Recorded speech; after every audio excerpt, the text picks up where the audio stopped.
Hi, everybody. Welcome to Mormonish. I'm Rebecca, I'm Landon. and this is another exciting installment of Mormonish mashing up with the Mormon News Roundup. I love to do these, don't you, Landon? Yeah, it's a lot of fun. Get to do the jokes and make fun of things in the news. Although I have to say that Mormon News Roundup said when we gave our jokes, he might have to edit them out. Yeah, I never thought we were that edgy. I mean, I just so we'll see if the jokes make it or not. If they don't, maybe we'll tell them on another episode. I don't know. there you go. Anyway, for those of our viewers that aren't completely familiar, there's a wonderful program called the Mormon News Roundup, and they are a weekly program. They air each Sunday night at 9:30, and they have guests on from all over the Mormon and post-Mormon landscape, where they just talk about the news, any news about the Mormon landscape during that last week. So we were invited on, and this episode is going to be talking about things that happened in the news last week. And there were a lot of interesting articles that we covered, weren't there, Landon?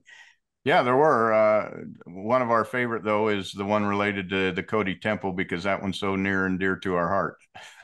Yeah, no, that's absolutely true. Of course, there's a second lawsuit for Cody, and we'll get into that in the episode. But we want to make sure up front that we let everybody know, if you've been following this Cody Temple situation with the citizens group that is just trying to say, we need to have this relocated. It doesn't belong where they're trying to put it, on a hill.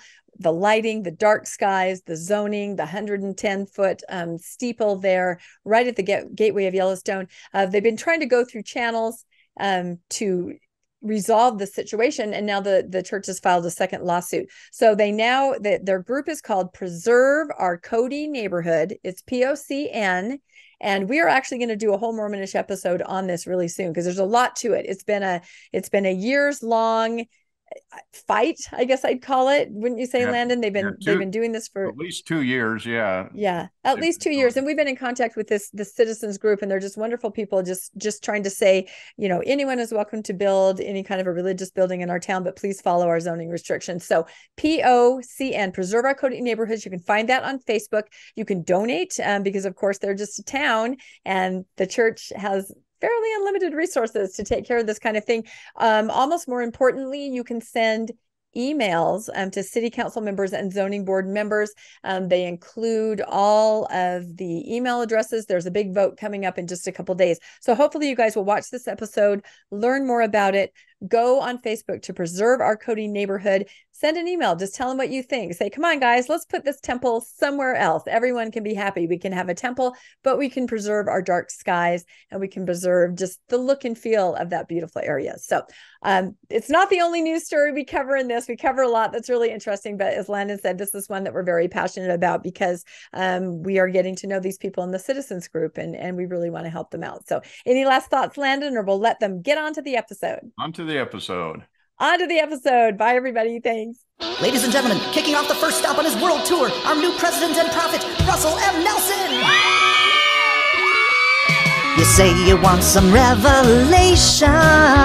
Well, here you go. Greetings, brothers and sisters. Welcome to the weekly Mormon News Roundup, where Rebecca, Landon, and D-Bays are going to ruminate on the great and spacious beehive. This is episode 71, and it's August 6th. Lori Daybell has been sentenced. Patricia Holland has been laid to rest, and we're going to cover now that church magazines, they're free. The LDS Church has filed a second lawsuit in Cody, Wyoming for the temple, and a Mormon missionary has tragically died opening his mission call. If you want to get in touch with me, I'm at mormonnewsroundup.org, or you can send me an email to www.mormonnewsroundup.org. I'd like to invite onto the program Rebecca and Landon. How's it going, guys? Good. Great. Hi, how are you this morning? Hey, I'm better than I deserve. So what's been going on with the Good Book Club? What are you guys up to these days? Oh my goodness, what aren't we up to, right? Well, we are celebrating our 3rd year anniversary, which is amazing, of the Good Book Club. And so just voted on a bunch of new books that we're going to be reading for the coming season. Our book club meeting, our monthly book club meeting for August, is actually next Sunday at 11 a.m. Mountain Time, and we're reading a book all about the history of language. So if anybody wants to join us, find us on Facebook and come join us. Yeah, and also you guys have the Mormonish podcast. Can you tell us, Landon, what's going on with the Mormonish podcast? What do you have lined up for that? Yeah, we've actually got several very large viewed episodes that we've just been doing, especially with Dr. John Lundwall. We just released another one Friday that had gone really large. It's a really interesting look into Book of Mormon archaeology through the lens of oral versus written societies and how they think. And that's really been a huge, hugely viewed episode. So take a look at that. It's getting rave reviews and everybody wants more of Dr. John Lundwall. So it's a great one to look up. I did watch that entire episode. That was a fascinating episode. I watched every single minute of it. Tremendous work, really interesting. It's kind of an avenue that no one has really explored before. And it's kind of like, how did we miss looking at this for so many years? I'm just, how does this guy know all of this information? And somehow we missed it. All of the best minds in Mormonism seem to have missed what was very, very obvious. So that, yes, Mormonish podcast, that's very good stuff. And Rebecca, I understand that you do have the Mormon joke of the week. I do. We actually have two jokes because there's two of us. So I'll start with my joke. So a young man is called into the bishop's office and he sits down and the bishop says, "Jimmy, you have got to stop masturbating." And Jimmy says, "But why, bishop?" And the bishop says, "Because I'm trying to interview you for starters." Oh, wait a minute. We got the clean label on this on podcasting. So that may, you don't think that'll fly? They may jeopardize. We may have to put the explicit rating on that one. But okay, Landon, can you clean that up a little bit? Can you clean it up just a little bit? I don't think I can. Yeah, so you're gonna have to bleep us out the whole time. Look what you guys have done. Look what you guys have done. And that does remind me that when I put this thumbnail together, so we've got the Mormon News Roundup on the left, going over to Mormonish, and you can see that we're going from bad to better to best, and I think that's the way that it works with Mormon News Roundup going to Mormonish too. It seems to go from left to right, from bad to better to best. That's just been my experience. Speaking of which, Lori Vallow, guys, she's back in the news, unfortunately. Here, she's been convicted. She's gotten we had the sentencing here in Idaho just a couple of days ago. Sentenced to life in prison for the murder of her two children and for conspiring in the murder of her husband's first wife. That's Tammy Daybell, who Chad allegedly murdered here not long ago. And the jury found her guilty on all charges. There was some emotional testimony. What are you guys' thoughts here on the Lori Vallow mess? I think nobody was surprised, of course, with her sentence. We knew that the death penalty was off the table. And so I think everyone assumed she would obviously get life without parole. But I think the most interesting thing that people just can't stop talking about was you're allowed to make a statement, of course, before sentencing. And she made quite a lengthy statement talking about the afterlife, visits from her children, visits from Chad's deceased wife, Tammy, and just how the visitations had assured her that everybody is happy and busy. She kept using the word busy, which I thought was interesting because I hear that a lot when people describe the afterlife in Mormonism when someone has died. Oh, they're busy. They're busily doing missionary work. They're busy bees. So she talked at length about that. I don't know. What did you guys think of that final statement? A lot of people are disturbed, wondering. It was really interesting. Yeah, Landon, what are your initial thoughts on Lori Vallow Daybell? It was hard to watch that, actually. It was almost like a testimony meeting where she was rehearsing all of the people that had appeared to her and how she knew that they didn't blame her and that she was innocent. It was really hard to watch. It was almost as if she was giving a testimony to a group of LDS Latter-day Saints that would understand that, spirits just visit you. That's what happens. Mm-hmm. So it's good, I guess, that she now has visitors at jail, I guess, because I'm not sure many other people are going to visit her at this point. Yes, I'm going to cue that. I'm going to cue that up here, Landon. I have the full testimony here. Let's watch a little bit of the Lori Vallow sentenced to life in prison. And she was able to make a brief statement, as you alluded to. Let's watch a little bit of that and get your reaction. I would like to start by quoting John from the New Testament in the Bible. In John chapter 8, verse 7, Jesus says, "He that is without sin among you, let him first cast a stone at her." Then in verse 15, Jesus says, "Ye judge after the flesh, I judge no man. And yet if I judge, my judgment is true." 1 John 1:17 says, "He that is without sin among you, let him cast a stone at her." Then in verse 15, Jesus says, "Ye judge after the flesh, I judge no man. And yet if I judge, my judgment is true." 1 John 1:17 says, "Ye judge after the flesh, I judge no man. And yet if I judge, my judgment is true." Jesus knows me, and Jesus understands me.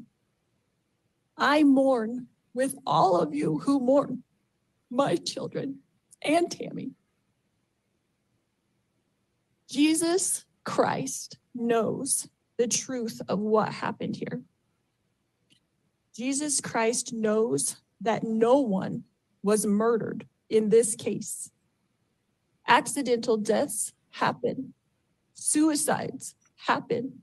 Fatal side effects from medications happen. I have a different perspective in life. So, yeah, that's basically what are your thoughts there, Rebecca?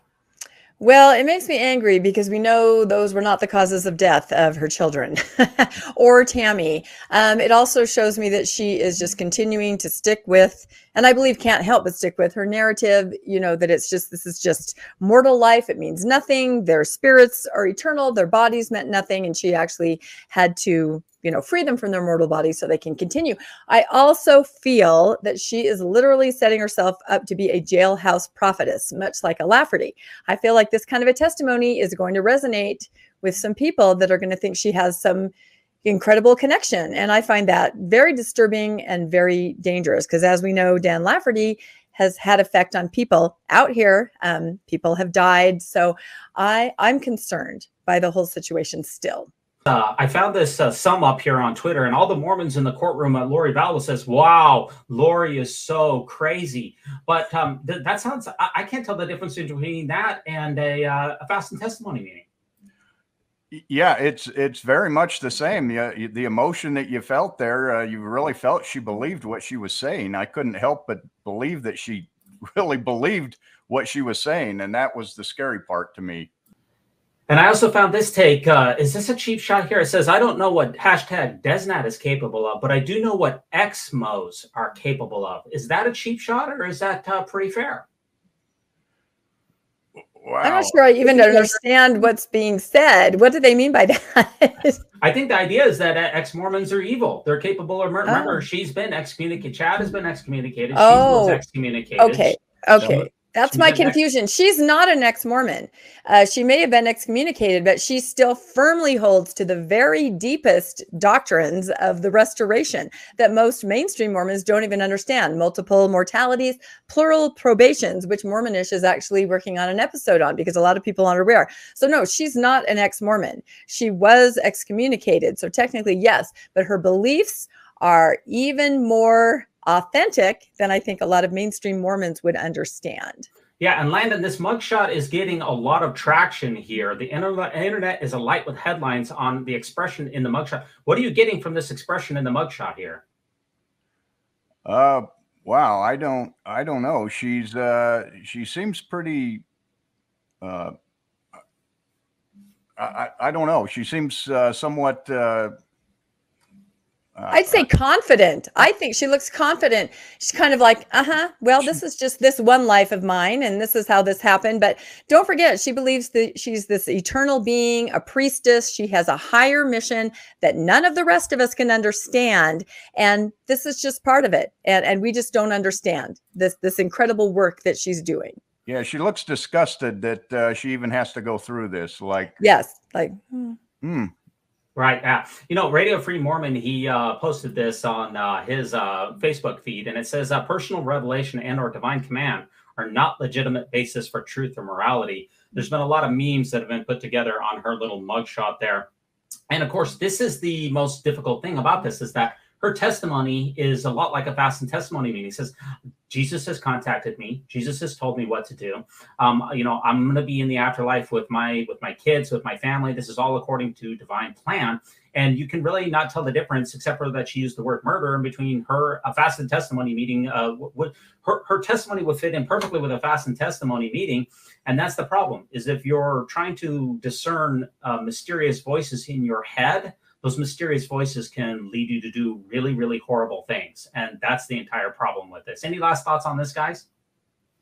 Just sad, really sad overall. And her next trial in Arizona is coming up, and I believe the death penalty is not off the table, perhaps. That will be an interesting trial to follow. And then Chad, of course, in 2024. So Absolutely. And if you want to get in touch, we want to know your thoughts as well. We're on Instagram. We're Mormonish is on Instagram. The Mormon News Roundup is on Instagram. Come find us. Let us know your thoughts on Lori Vallow Daybell. Are we giving her the proper treatment, or do we have some kind of a bias? What are your thoughts on what's going to happen to her and her family? We'd be very interested to know. And our next article here, this is a quick one here. The BYU football season is approaching here, guys. And I saw this in the news here. Florida State University, it's considering there's a big there's a theocracy. There's some Saudi Arabian investors who are thinking about backing Florida State and giving them a ton of money. And this is a kind of a funny tweet here. It says Florida State is considering becoming the first school backed by a massive theocracy theocratic hedge fund, which is unprecedented and will change the sport forever. Well, actually, BYU is already only football team that is backed by a massive hedge fund. And so I guess Florida State is joining BYU when it comes to possibly playing football for the Lord. We'll just put it that way. Yeah, and I feel like probably BYU still beats out Saudi Arabia as far as the amount of money that's backing them in that theocracy. So, yeah, I wonder or close. I bet it's close. Yeah, the sovereign hedge fund of Saudi Arabia, I know, has got a lot of money in it. But hey, Ensign Peak doesn't play second fiddle to too many people. So we'll have to see what happens if they ever meet on the gridiron. And there's also another thing, you guys following the Twitter rebrand? It's X now. Yep, absolutely. And Chino Blanco, who he had on the program here, he said he tweeted this out here. He follows Mormon news about as well as anybody. And he said his first thought when I heard about the Twitter rebrand is he said Mormons on Twitter who are now all technically becoming ex-Mormons because it's Twitter is X. So if you're a Mormon on Twitter, you're technically an ex-Mormon. That seems like an extra large victory for Satan. And if you're an ex-Mormon on Twitter, you're an ex-Mormon. So yeah, well, that would be, I don't know, a victory for God then. If you're an ex-Mormon, I'm not sure. Because it's a double negative. We don't want to get to triple X. That's where it gets. No. Yeah, definitely not.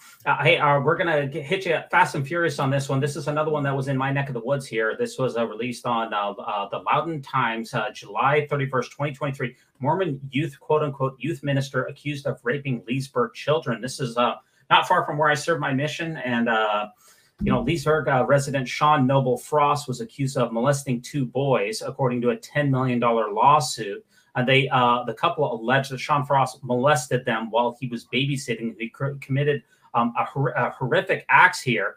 And the most important thing that we've come to light on this is that, the Jay said that the church assigned the Frost as a ministering brother and ministering sister to the couple.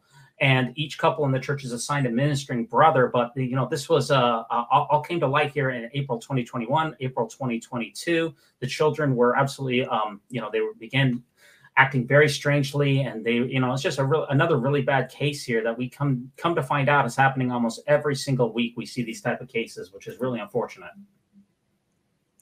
Yeah, this story was really disturbing. Landon and I actually kind of read it together over the phone because it was one of the articles we hadn't reviewed. And again, what stands out is, these people are assigned to come into the home, and you just have this trust. You just do. And when they describe some of the behaviors of the children, Landon and I were going, why didn't the parents say? But no, you can't say that because you just have this incredible trust until it finally gets to a point where you're like, okay, there might be something wrong. But that's very hard for you to realize, oh, these people that I trust, assigned by a religion and a ward that I trust, maybe acting, in a way that's absolutely unconscionable. So just an extremely sad article. They're not suing the church, though. I thought that was interesting. It all happened through the church and through that assignment, but they're suing the couple. They're not saying that the church has any culpability in that. So yeah, Landon, I just want to read one thing, and this is probably one of the worst. There's been a lot of bad sexual abuse cases, but listen to this from this article. This is one of the worst things I've ever read. It says that Frost, who's the accused here, after he sexually abused the children, he showed each of them a gun and threatened to kill them and their family if they told anyone about the sexual abuse that he committed against them. I've never heard of anything like this taking place. This is one of the worst of the worst. Yeah, it reminds me of Elizabeth Smart when she got taken. That was kind of the threat that was used against her, that they'd harm the family or her sister. So we just recently on Mormonish did an episode with Sam Young, and this really emphasizes the importance of child protection and teaching the other adults in the church to recognize these actions or things that kids might say that are a clue as to what might be going on. So it's really surprising to me that the church isn't adopting the same policies they adopted in the UK as far as child protection here in the US, because it would certainly help with situations like this. Yeah, I don't know if it would have caught this particular situation, but it will catch some situations. Correct. And the church, the article here from London Times reached out to the church spokesperson, Sam Panrod, and the church spokesperson didn't answer any questions associated with this. So they never, it seems like whenever there's a case like this, then the church just locks it up, turns it over to the lawyers. They never issue anything like, you know, hey, our hearts reach out to the family. We're sorry for what we've done. We've implemented the following procedures. We're changing how we're doing operations. We're, you know, going to increase safeguardings. It's just a no comment situation, and the family is just left in shambles holding crumbs. And it's just another in a long, long list of these type of things. And especially with the gun situation threatening to murder family members, this is one of the worst cases I've ever seen. Any last thoughts on this one? I was going to say another thing that they threatened. I believe that the man said he had video of some of the things, and that he would show people, you know, sort of a guilting. And that also reminds me of Elizabeth Smart, where they said, well, you can't go back, you know, you're tainted. So there's that whole shame culture around it too, that the children feel that they've done something wrong. So all of it is just a perfect storm for abuse, and it absolutely needs to stop. Absolutely. Now, our next article here, this was released by the Church News. We already covered that Patricia Holland had unfortunately passed away due to complications from long COVID. Now, we had her graveside service that happened just this last week, where family members gathered now listen to how this is put here from the Church News. Family members gathered for the graveside service of Sister Holland, the wife of Elder Jeffrey R. Holland of the Quorum of the 12 Apostles and a former general officer of the Church of Jesus Christ of Latter-day Saints, on Saturday morning, July 29th, in the St. George Cemetery. Landon, let me get your thoughts on this first. What are your initial thoughts about the way that this has been covered? Well, it's almost as if they've completely hijacked her, and the church is the most important part of the entire story. Rebecca and I were talking as we looked, obviously, as you watch the funeral pictures, she seems to be off to the side during the ceremony, but also the fact that it seemed like the most important thing was the 12 being seated in the front, and then over time that everything seemed to be about the church and its position, and she seemed to be secondary in her own funeral, and the family seemed to take second fiddle to all of the pomp and ceremony of the church, as opposed to it being about Sister Holland. Yeah, what do you think, Rebecca, about it? Said Sister Holland, but then it gives Jeffrey, Elder Jeffrey R. Holland of the 12 Apostles of the Church. She's just two names, Sister Holland. He gets the full title. Yeah. Well, that's her identity, unfortunately, in the eyes of everybody that's reporting. That's who she is. And we've talked before about the idea of funerals being hijacked, you know, by the church. People will come in and speak that you have no idea who they are. They have to preside. A lot of people, especially in the post-Mormon world, talk about this, how funerals are often taken over by the church and by church authorities. And this is just that on another level, I think. So yeah, I've met Pat Holland before, and she was a lovely, lovely person, absolutely wonderful. So I will mourn her as herself without her husband's name or the church connection. Just a wonderful woman. Yeah, and here's a couple of Twitter takes here, which I think sum things up pretty well. Number one, it says from Decommissioned Telegraph says, "Who is this? Who is buried? Was she a real person? Does she have a full name? What did she accomplish in her life? Or did she always live in the shadow of her husband?" And here's another one here. "Awesome. This woman is always a footnote in the church. The man gets a full name, all initials, full title in the church, and the nameless woman gets, quote unquote, wife." And a couple other takes here. This is from Curtin McBonky, which always has some always has some funny takes here. She's telling the Maids that someday, if they remain faithful, they can achieve their dreams of being, quote, that important guy's wife. And, you know, that's... And this is probably the most brutal take. I don't know if you guys want me to leave this in or not here, but this is from the heretical hymnal here. Now, you're going to have to tell me if I'm able to show this, but they sang this song at Sister Holland's funeral, that some lady died, and that they're going to add this to the new hymnal. Some lady died, old what's her name, like Shirley Mildred Jan. We only know her as husband of a big important man. Is that a cheap shot, or is that pretty accurate? I would say it's fair. It is pretty accurate that's how we know her, as well as almost all of the wives of the apostles and general authorities. We don't know anything about them other than that they married in, and they all of a sudden become important simply by the act of marrying one of these people. Yeah, and I showed this to you earlier in the week, Rebecca, where we had, is it too soon to talk about how studly Elder Holland looks in those Oakleys? Rebecca, is this a studly look, or you tell me?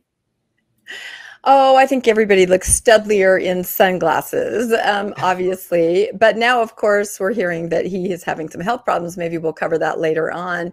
But yeah, you know, he's wearing it well. We'll say that. Yeah, we are going to cover some of those health challenges here. You had mentioned that Elder Holland is not feeling very well and that he has been hospitalized. And Landon, what's going on with that?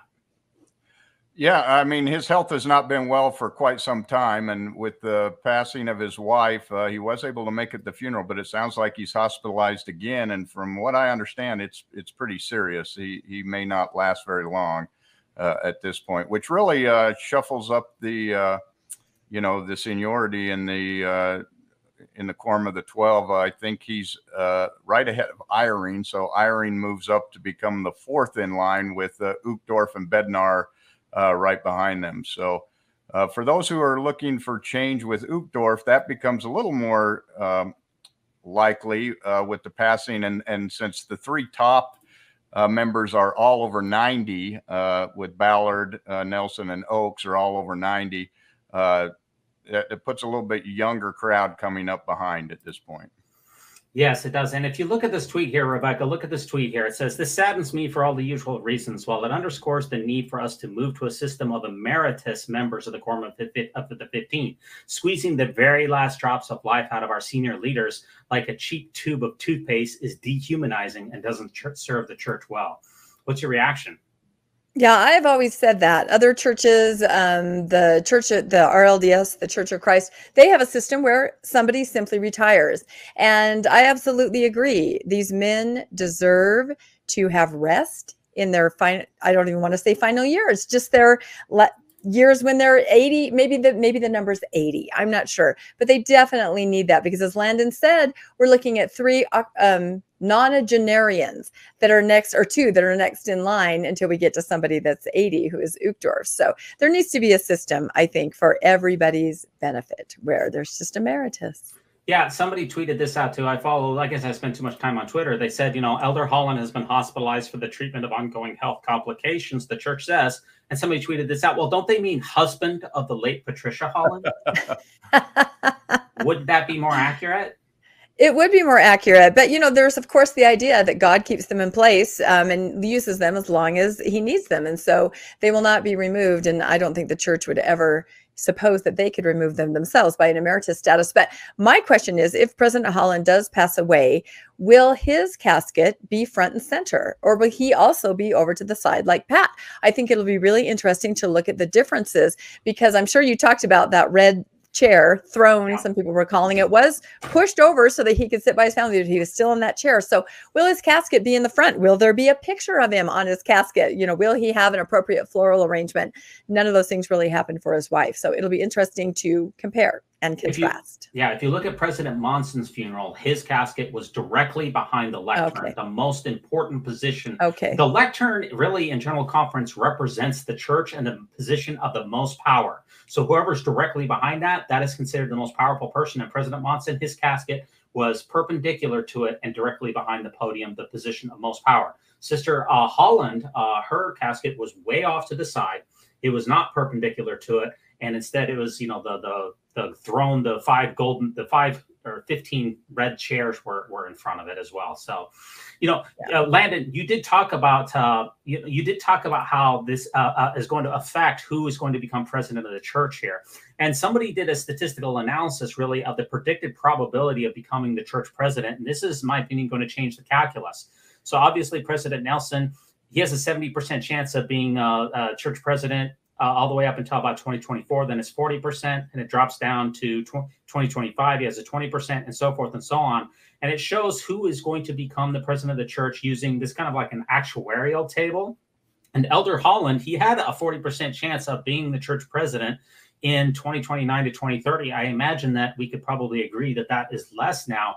That's going to increase Elder Bednar's percentage, the scope of his tenure or the probability of him becoming the church president is going to increase due to this particular case. What are your thoughts here, Landon, on how this is going to shake up future church leadership?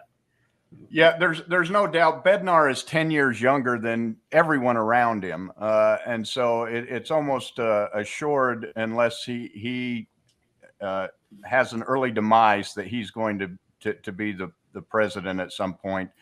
Really, the big question is who's going to be in between. With so many that are 90 and over, it could change almost any day. With Uchtdorf being in his 80s, he's got a chance, especially with Holland going out. But Bednar by far is going to be the president unless he meets with an early demise. Yeah, and with what this chart shows is that whoever the next member of the Quorum of the 15 is, because it's been like 6 years since the last one, okay, the longer that it goes in between the next apostle dying and when we get the new apostle, the longer that it goes, whoever that new person is, their percentage in 2047 to 2050 is going to be astronomical just based on the fact that they got ordained much later than everyone else. Any last thoughts on Elder Holland and all this, Rebecca? Yeah, I just think I think a lot of people really like Uchtdorf, and that was my thought. Oh, does he have a chance to maybe have a few years? So I would love to see that. But I agree, Apostle Watch, we need to look at the next person because they will be, going into, like you said, the 50s. They're going to be the man. That's for sure. Yeah, now I have this from legend and rumor. I can't confirm this for sure, but Elder Holland in the hospital, he did release a statement, and he said specifically that he doesn't want any taffy sent to him whatsoever. And I think that we know that he has an eternal hatred of people who are kind of taffy. I don't know if you guys are familiar with that one, but that could. Yeah. Well, you guys had bad jokes at the beginning, so I'm following this up with a bad joke. Yeah.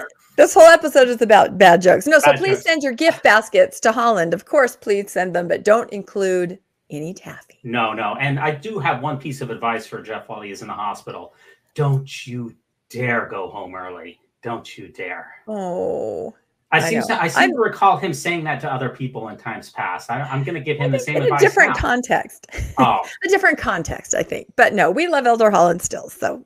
Yeah, hope he's going to be okay. We hope he's going to be okay, but not before. We definitely don't want him to pass away before he secures his next wife. I mean, is that too much to ask for him to get married again? Is it too soon for that, or is it never too soon? I don't know. I was curious. Landon and I talk about this sometimes, how when wives pass away of the 12, they seem to marry very quickly, and they seem to marry a person who's never, age appropriate, 50s, but someone who's never been married before. So we were curious if that's sort of a requirement.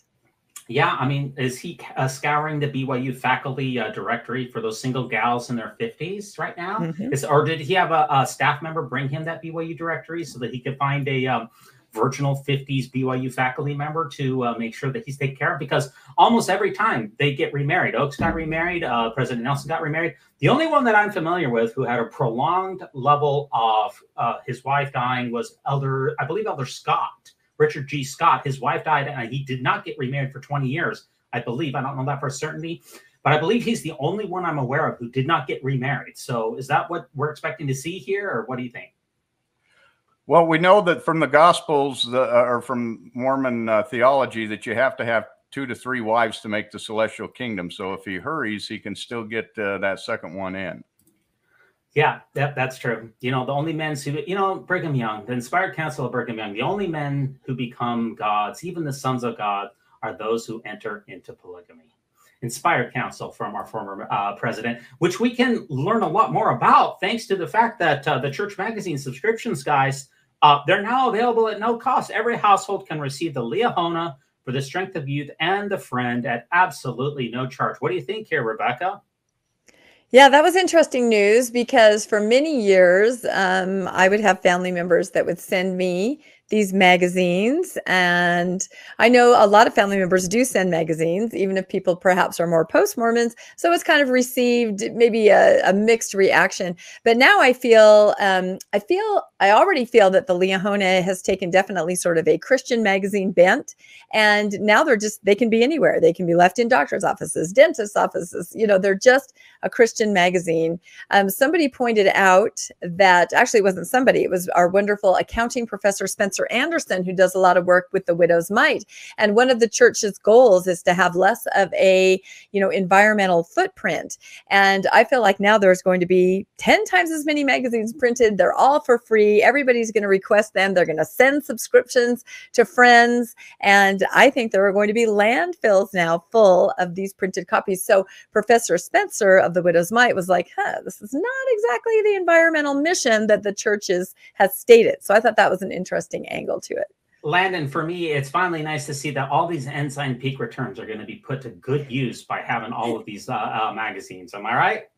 Yeah, and what better thing than a magazine that nobody ever reads magazines or newspapers anymore. So I guess that's maybe why they're putting them out for free. Yeah, the church is finally joining the Watchtower in providing free tracts to the world that hardly anybody ever reads.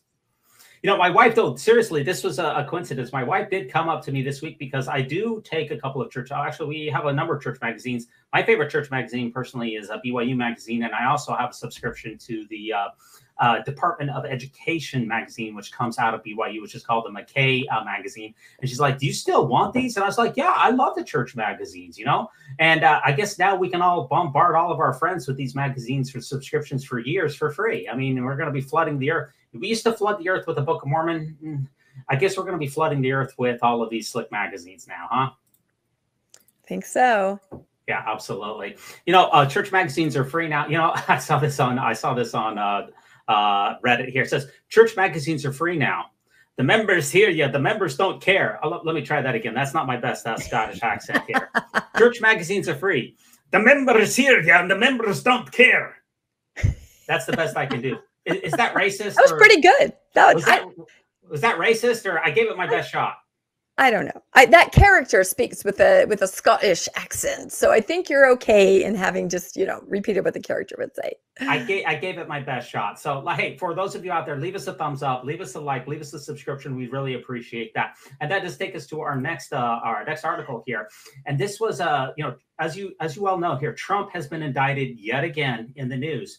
But I found a surprising LDS. What does that have to do with Mormonism? I found a surprising LDS connection between Donald Trump getting indicted and the LDS Church here. And I want to get your thoughts on this. You guys tell me if I'm way out of line here, because I found this old Church News article here from 2011, which said this from the Church News itself, says, protect the Constitution. Elder Oaks asks religious groups to unite.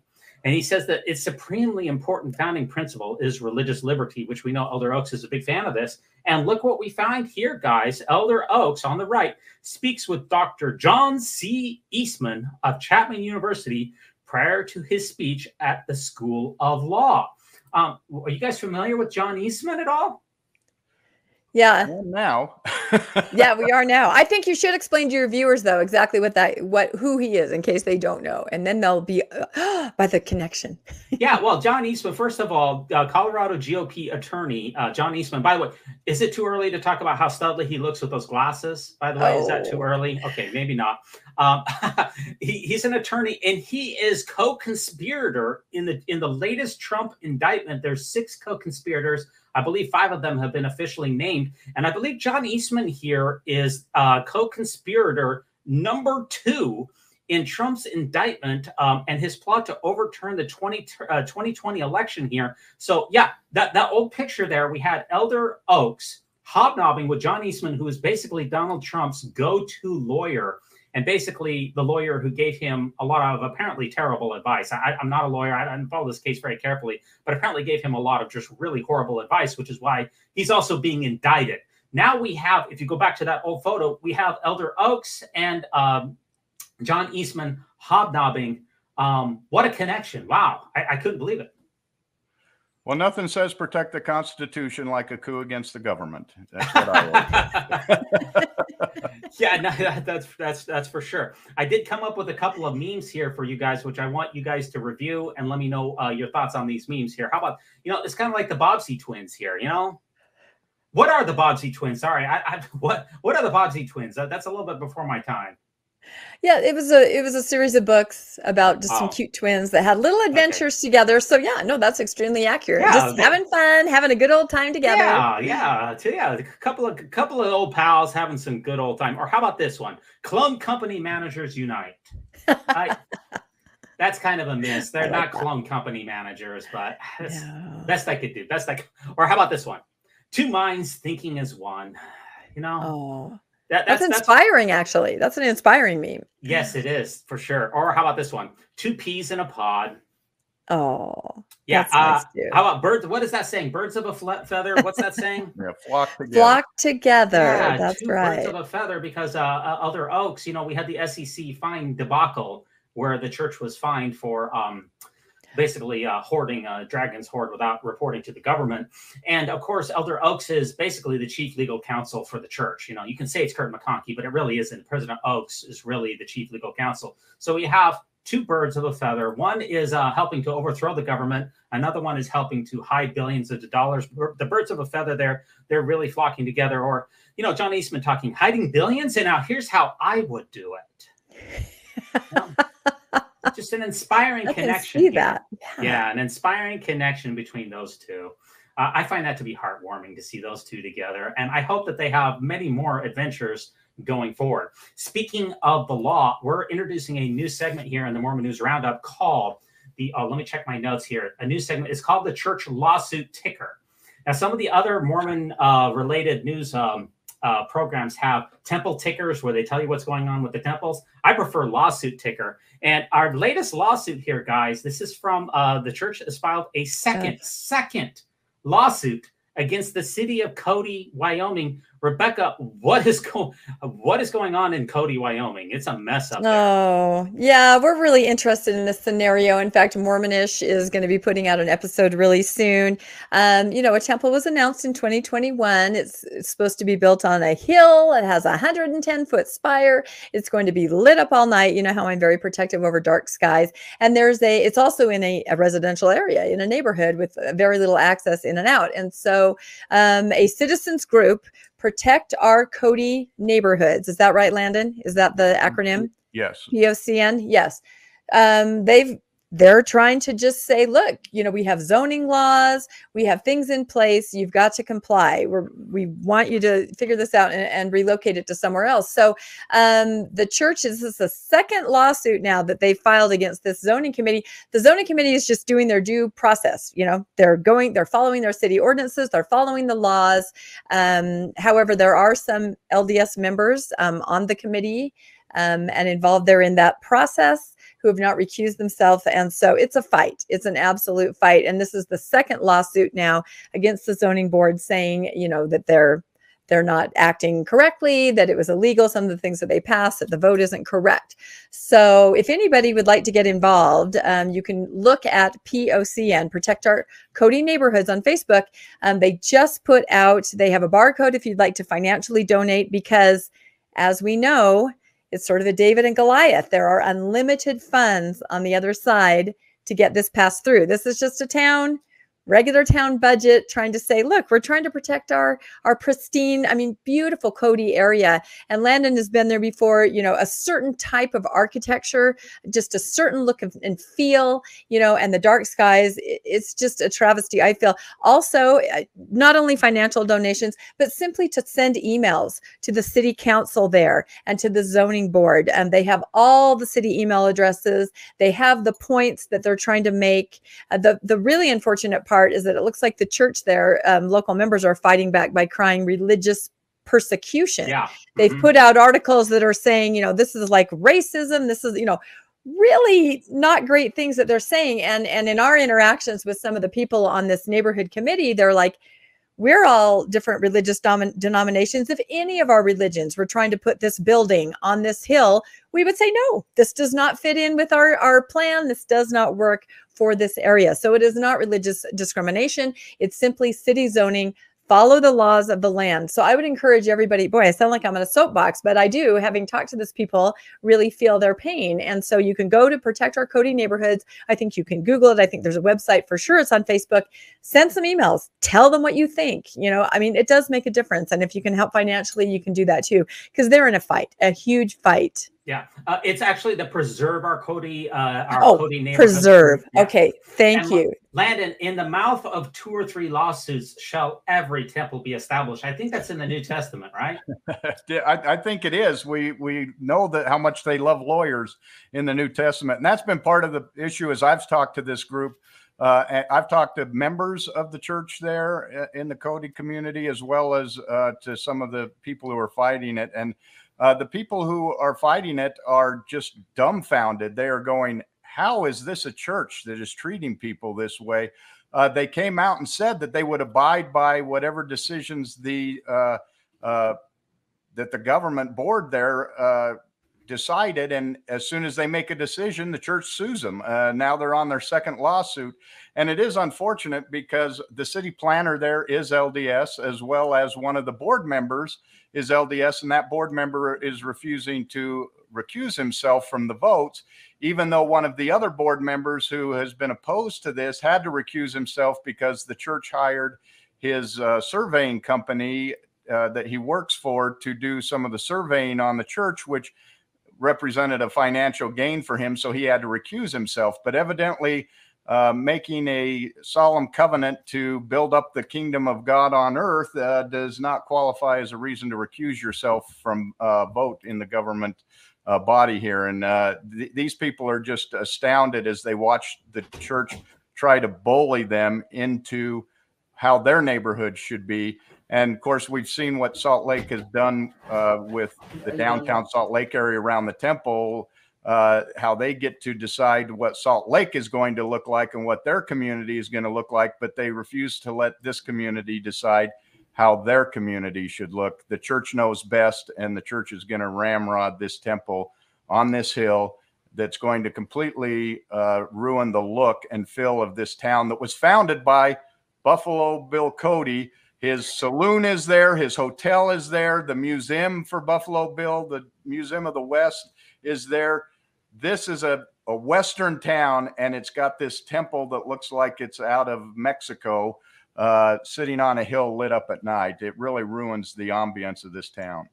Yeah, whenever this is what I tweeted out onto YouTube. And by the way, we release all of our episodes on YouTube Sunday nights at 9:30 p.m. Eastern Standard Time. You can interact with us then in the live chat. And I tweeted this out, or I posted this a couple days ago on YouTube, that the LDS Church has filed a second lawsuit against the city of Cody. And I said, whenever I encounter a tough moral or ethical gospel question, I just read my scriptures, say a prayer, and ask, who would Jesus sue? WWJS. Who would Jesus sue? And I got people who tweeted back and said, well, Jesus would definitely sue the city council because of religious persecution. Okay, so I just want to address that for just a moment. Nobody is saying that you can't worship God, that you can't build a building, that you can't peacefully assemble or worship God how, when, or what you will. The question is, will you be able to do so in accordance with already established city ordinances? Everyone has to follow ordinances in a municipality. And this isn't about religious persecution. If you want to build a temple or a building that doesn't have over a 100-foot spire, it's 35 feet spire plus 35 feet is the top of the building plus a 70-foot spire. If you wanted to just build a 20-foot tall building, 30-foot tall building, nobody would say anything. It has nothing to do with the religion whatsoever. It doesn't matter what's going on inside of the building. It's the look of the building. It's the lighting of the building. This has nothing to do with religious persecution. That's correct. I think even if they remove the steeple, they might still have a problem because it is a limited road access, and this is a commercial building that's going to have a lot of traffic going in and out and operates from 6 a.m. to 10 p.m. and will be lit during those hours. So I think the neighbors still have a legitimate concern, even if the steeple is removed. But the point they made is we have a lot of areas in Cody that are already zoned for exactly this type of structure. If they just put it there, nobody would have been complaining. It's the fact that they're trying to put this in an area where it's not zoned to be, and the church is trying to make changes to. So it's really about the temple being on a hill where it can be seen from everywhere. Right. Yeah, and also the issue is, of course, they prayed about where the site of the temple would be, and the Lord told them it would be there. Ironically, that's a site where the land is owned by an LDS member who was able to donate it. So that worked out perfectly. and that's part, so that's part of it too. Also, this is one of the gateways to Yellowstone.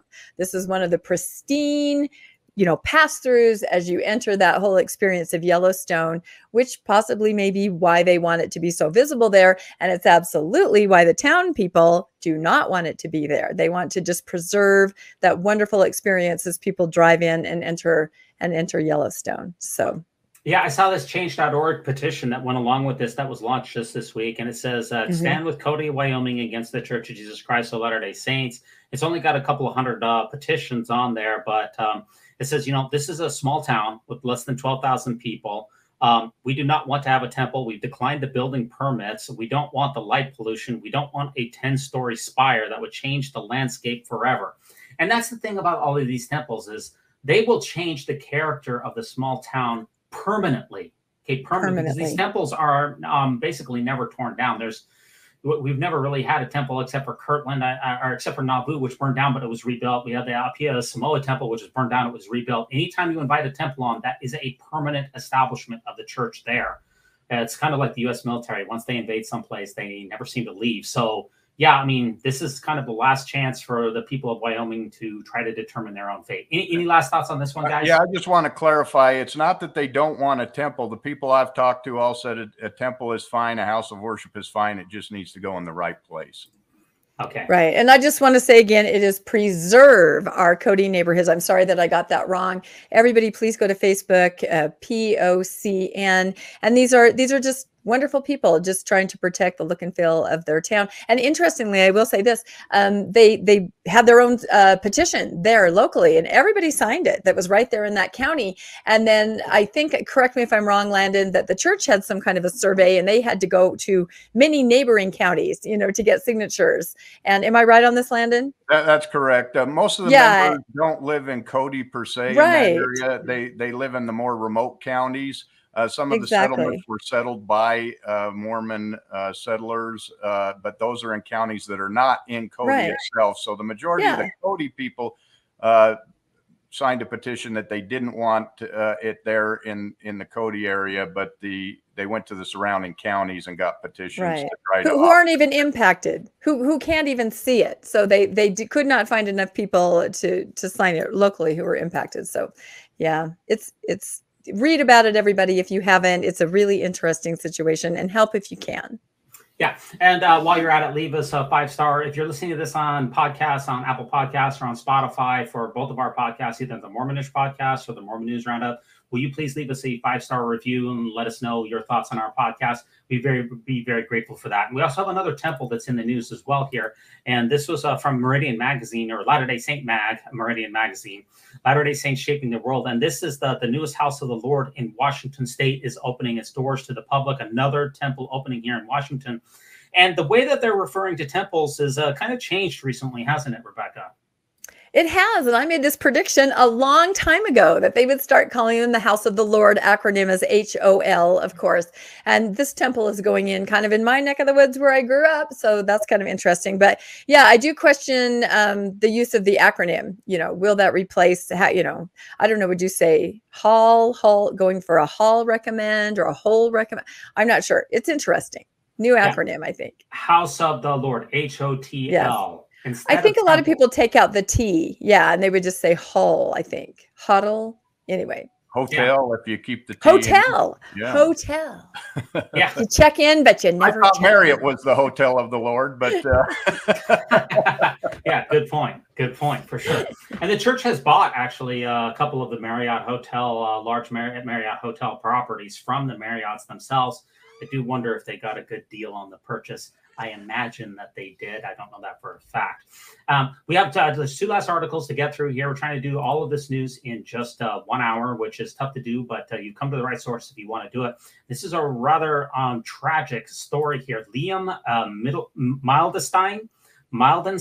I hope I'm saying that right here. His funeral and his mission. This is a really sad case here. Help us fund a completely unexpected funeral expense for Liam Mildenstein. He was 19 years old here. Let me read you from the article here. 19 years old, eagerly anticipating opening his mission call, hoping with all of his heart that it would be in Japan. He drove with his immediate family from Miami to Provo. He opened his mission call in front of everyone, and when he read the words Tokyo, Japan, his big heart just gave out. He fell backwards to the floor, and despite the best efforts of medical personnel, he never regained a pulse. He literally died opening his mission call. That is one of the most tragic stories that I've come across. Yeah, it's extremely sad. I get really upset, I think like most of us do, when I read about missionaries that have died in the field. I have a missionary out now myself. Even when I'm not a missionary mom, it's just so tragic. And I feel so much for the parents. And reading this, I just thought, oh my God, like they said, this kid, it was his absolute dream. And I think they'll probably do an autopsy and try to figure out, but just tragic all the way around. I can't even imagine what the family and the friends that had gathered went through at that moment, from just incredible joy to the most tragic circumstance. So I think it's really, really sad and tragic. And I almost can't even think about it because it's too sad to me. Wow. Very, very sad, Landon. You know, he had no health.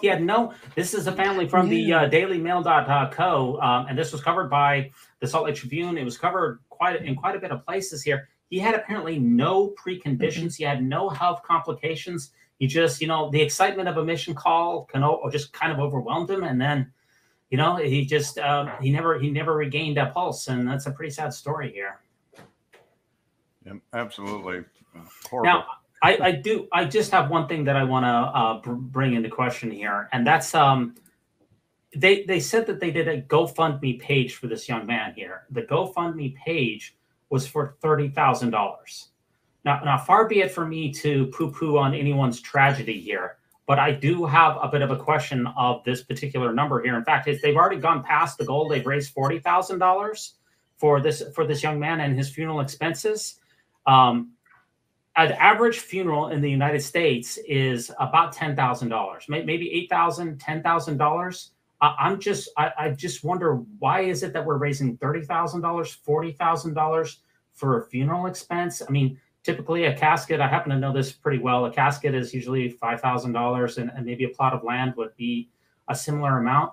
I just wonder, why are we raising so much money? Am I way off base here, or am I? No, I have a thought. I have a thought that just came to me just now. So it said that he traveled from Miami to Provo. Now, if he is going to be buried in another location, I've gone through this with a grandparent where we had to, transport them after they'd passed away to another location to be buried. And there are additional expenses that are incurred when you actually have to move someone across the country in this sad situation. So I wonder if that might not be part of it, just the expenses and the travel and that possibly. Okay. Or how about this? How about the church step up and pay for this funeral? Yeah. This was your missionary. Okay. So why doesn't the church reach into the $160 billion in Ensign Peak? And instead of scraping up more money from the members to cover and pay for this family, why doesn't the church say, you know what? We're going to take care of this missionary. We're going to take care of his family, and we're going to make sure that everything is done properly. How about that instead of a GoFundMe page? Yeah, well, we know medical expenses are an issue with missionaries, and ongoing problems with medical issues after the mission. That could be a whole nother episode about how that is covered in a very haphazard way. So I would imagine that that's the same take on funerals too. Just not going to go there. I'm wondering how much they spent on Pat Holland's funeral expenses compared to this missionary. Yeah, that is a fabulous question. Fabulous question. Okay, now we have two last articles here to finish up. And the first one here, this was very, very interesting. It was put out here on Reddit. And this is the Church Security Department here, CSD. And these gentlemen here, they are usually trotted out here for when the general authorities have important things to go to, like parades. And they're just flanked by church security officers. And I guess I just wasn't aware of the level that the general of the security that the general authorities have, because I don't live in Utah anymore. Did you guys see this stuff? Landon has some very strong views on this. We went with a group from the Good Book Club and Mormonish podcast to the Days of 47 parade, which we had never seen before. And Landon had some very strong observations about what you just described. Go ahead, Landon. Yeah, as we watched the parade, we saw this motorcade coming down the street, and we assumed that it must be the governor. There were all these men dressed in black with sunglasses. There were Suburbans with lights, kind of the flashing lights and security details in them. And when it passed, it actually ended up being, who was it? D. Todd Christofferson. D. Todd Christofferson, who was the parade commissioner or whatever for the Days of 47 parade. And you would have thought it was the president of the United States. He had what one of our members termed the sacred service guarding him as they walked along. And the funny thing was, a few floats later came the congressman from Utah. Not a single cop, not a single security detail, no protection whatsoever. So evidently, fifth level, sixth level in line for the prophet apostle is more important than a U.S. congressman as far as needing protection. So I'm not sure who was going to attack Christofferson, but evidently they were expecting something to happen. Yeah, well, and in a theocracy, that is where the protection is, right? In a theocracy. Well, your son doesn't have any church security assigned to him in his missionary time, does he, Rebecca? No, he got bit by a dog. He's been run off porches with a shotgun. He has no security unless you believe the story of the, 3 Nephites standing behind missionaries, right? A very faith-promoting rumor that there's that security. I thought it was part of being an apostle to be a martyr for your faith. So it seems a little odd that you need security at this point. Yeah, it's amazing here. You look at the church security, there's got like 5, 6 of these guys surrounding even just one apostle. And then you zoom in, somebody zoomed in here on the church security. They're wearing a badge here that looks like an FBI, except for it's got the angel Moroni. It's called CSD Church Security. These guys look like they're Secret Service officers. Yeah, I picked up on that, and I posted that, and I said, I feel like if you're wearing a church security badge with an golden angel on it, the only kind of weapon you should be allowed to carry is a flaming sword. That was kind of my observation. That would make a lot of sense. I think so too. Perfect sense. And visually, that would be pretty amazing. I mean, can you picture that? I think they showed up later when the Samoan group came through with their dancing and their flaming. Oh, the fight. That was amazing. The parade was it was really cool. We had never been before. There was a lot of interesting floats. So yeah, so money, an extreme amount of money is being spent on church security. If you have 6 security officers that are surrounding just one apostle, that's a tremendous amount of money. But when a missionary opens his mission call and dies, he's just on his own. So it just shows the level of priority that I see in the church. That just brings us to our final article. And you guys also have the inside scoop on this here too as well. You guys got all the scoops here. Latter-day Saint Young Single Adult Conference is filling up with some events sold out. Now, this was originally scheduled for the Lavelle Edwards Center there, but they were worried that it wouldn't quite fill up as much as they had. And this just took place here just this last weekend. You guys have the scoop on this too. Yeah, boy, they were not wrong when they were concerned about filling up. So Landon and my husband and I and some others went and did some things in Salt Lake last night. And typically for fun, my husband and I will ride sort of a commuter train from Utah County into Salt Lake. And then we meet our friends there and drive around. So on the way back, we tried to ride that train. but the concert had just let out. And there were, I cannot even describe the number of youth that, and these are single young adults that were there on that train as we were. Typically, there's no one there. It's 11 o'clock at night. We just get in, we zip back to Utah County. But yeah, it was crazy. These kids were awesome. We were laughing the whole time. And half of them had been left on the platform because the train was so full and they'd had to send in another special train to take everybody back. Interestingly, I was talking to a lot of kids on the train. I said, this reminds me, if you guys remember back in May, there was a special address from President Nelson at the conference center, and a similar thing happened. So many kids went there. The traffic was terrible. There were too many kids outside. People couldn't get in. There was heat stroke, that kind of issue. So the kids were kind of reminiscing about these events that they're all flocking to attend. And then there's these kind of major, just, I don't know, coordination, organization issues. But all the kids got home. It was really fun to interact with them. And we had driven past, hadn't we, Landon, the Delta Center, I believe. Is that where it was? The Delta, is it still called the Delta Center? Yeah. Delta Center again. Yep. Yeah. And I think, Energy Solutions Arena, right? But they've changed Delta's buying it again. So oh, okay. Yeah. Isn't that crazy? So I think, Landon, you can describe, because I think you're on that side, just everyone coming out of the concert and their demeanor and what they looked like. Yeah, we made the mistake of driving past right as they were coming out. Yeah. It was a huge crowd. And I should state what this was. It was a One Republic concert. Yes. And so it was, our understanding is it was a very Christian show where they would stop and they'd do a gospel song. Then they'd do a more pop song, and they'd have scripture reading and different things in there. So, One Republic is not really known, I guess, for their gospel music, but that was what they had included in this show, and it was part of the ticket that the kids got when they signed up for this conference.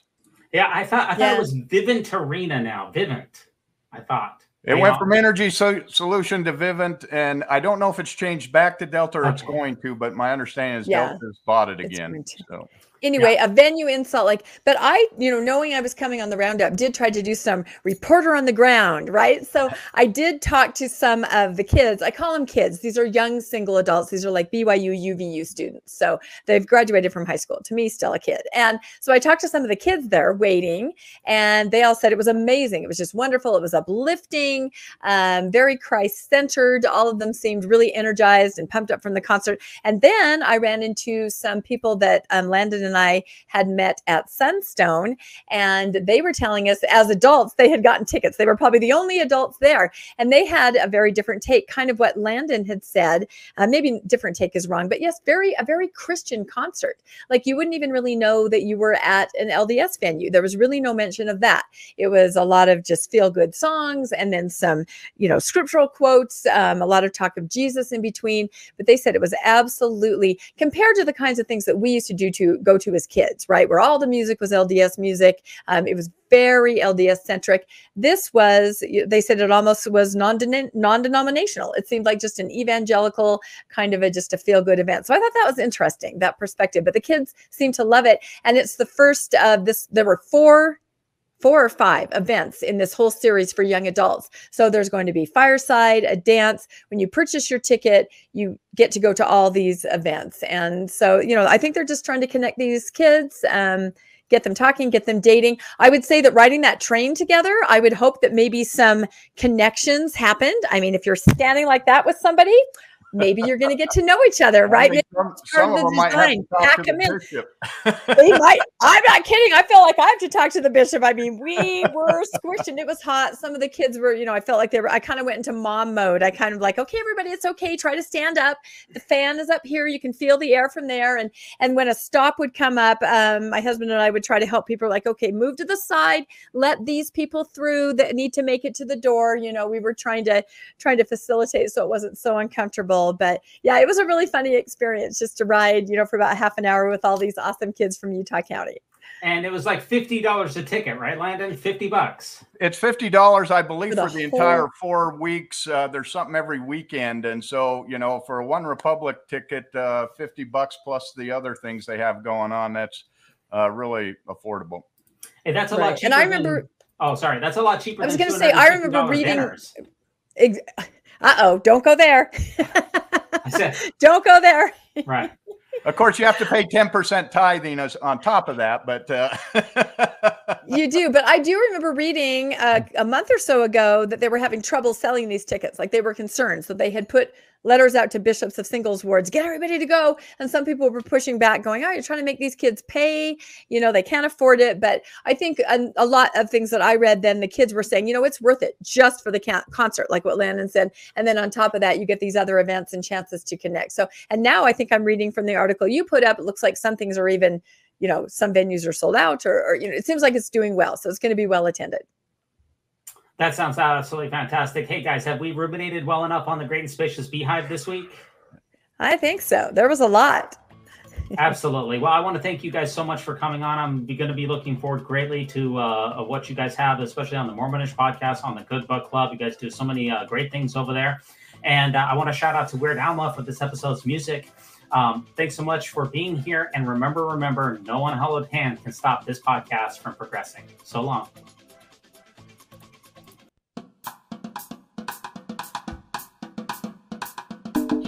When it comes to nicknames of the church, such as LDS Church, the Mormon Church, to remove the Lord's name from the Lord's church is a major victory for Satan.